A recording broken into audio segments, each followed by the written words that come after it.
ইউরোপের একটি শান্ত দেশ হচ্ছে ডেনমার্ক। আর এই ডেনমার্ক শহরটিতে হঠাৎ করে পুরোপুরিভাবে নিষিদ্ধ করে দেওয়া হলো আজান দেওয়া। এমনকি লাউড স্পিকারে আজান দেওয়া যাবে না, রাস্তায় জ্যাম করে রাস্তা অবরোধ করে সেখানেও আজান দেওয়া যাবে না।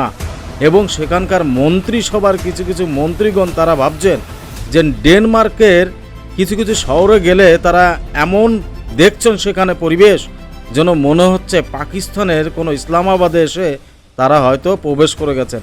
সেই গলির বর্তমানে এই অবস্থা।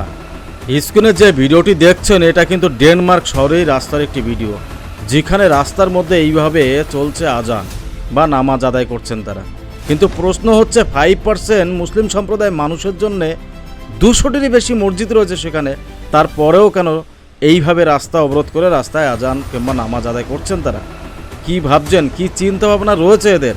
আর সবথেকে বড় ব্যাপার, শুধু এইরকম একটা ঘটনা নয়, বিভিন্ন জায়গায় এরকম ঘটনা, বিভিন্ন জায়গায় এরা এই কার্যকলাপ শুরু করেছে ইদানিং ডেনমার্কের এই দেশটিতে।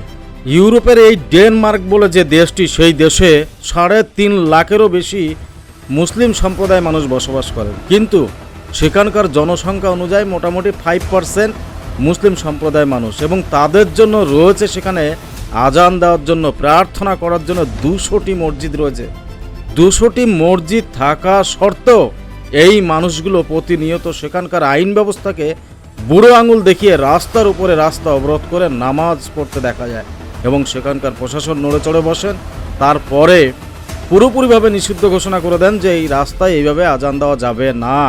এই মুসলিম সম্প্রদায়ের মানুষেরা যে দেশেই যাক না কেন, এনাদের স্বভাবের কিন্তু কোনো রকম পরিবর্তন হবে না। যেখানে যাবে সেখানে এরা এই ধরনের কার্যকলাপ করে থাকেন, আইনকে বুড়ো আঙুল দেখাতে থাকেন, রাস্তায় এরা আজান দিতে থাকেন।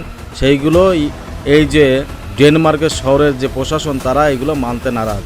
বাংলা একটা প্রবাদ আছে জানেন, যে বসতে চাইলে খেতে চায়, খেতে চাইলে শুতে চায়। এদের অবস্থা হয়েছে ঠিক সেরকম। হয়তো কিছুদিন পরে রাস্তা অবরোধ করে জনসংখ্যা যখন বৃদ্ধি হয়ে যাবেন, তখন আর বায়না করতেই পারেন রাস্তায় অবরোধ করে যে আমাদের 4 বিবাহ এটাকে সরকারিভাবে ঘোষণা করে দিন, ন্যায় যাতে একটা আইন প্রথা বার করে। করতেই পারে ডেনমার্কের হয়তো সেখানকার প্রশাসন নিশ্চয়ই সেরকম কিছু ভাবনা চিন্তা করে এদেরকে পুরোপুরিভাবে নিষিদ্ধ করে দিল সেখানকার রাস্তা অবরোধ করে রাস্তায় আজান দেওয়া। আর একটা খবর জানলে আপনারা অবাক হয়ে যাবেন, 2018 সালে এই ডেনমার্ক শহরটিতেই সেখানকার মহিলাদের যে হিজাব ওরা পরে বোরখা, সেই বোরখা পরা পুরোপুরিভাবে নিষিদ্ধ ঘোষণা করে দিয়েছিলেন এই ডেনমার্ক শহরটিতে 2018 সালে।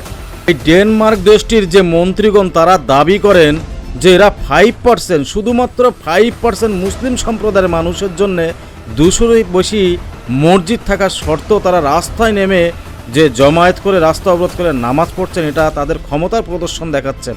এবং ডেনমার্ক শহরের যে প্রকৃত সংস্কৃতি, সেই সংস্কৃতিটাকে এরা কোথাও যেন একটু অবমাননা করছেন।